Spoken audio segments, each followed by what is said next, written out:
কবি রণজিৎ গুপ্তের পাথর প্রতিমা।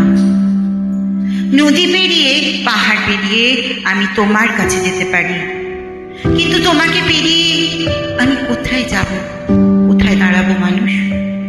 তুমি যদি বলো না, তুমি যদি নিষেধের কাঁটা বিঁধে রাখো আমার যাত্রা পথের মাটিতে পাথরে, ভারতবর্ষ আমার নামের মালায় তোমার সবকটি নদীর নাম।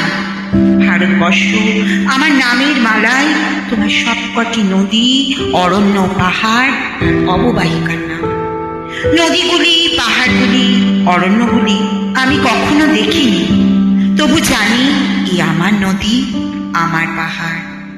আমার বাড়ির পাশেই ছোট্ট দুটি ডিম।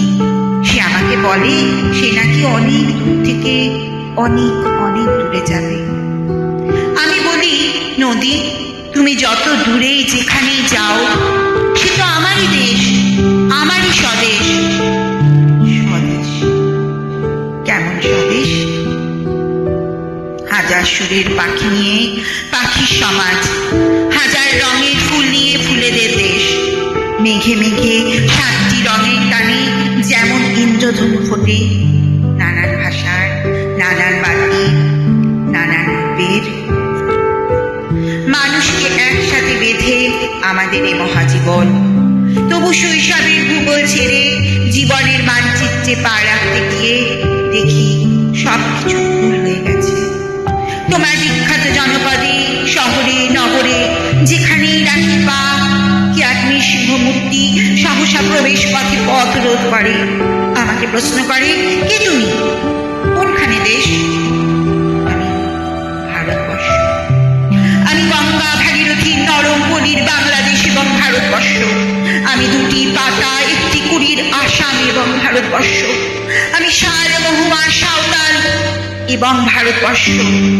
আমি সমুদ্র তটভূমি, নারকেল কুঞ্জ ঘেরা সাগর কন্যা মালাবার।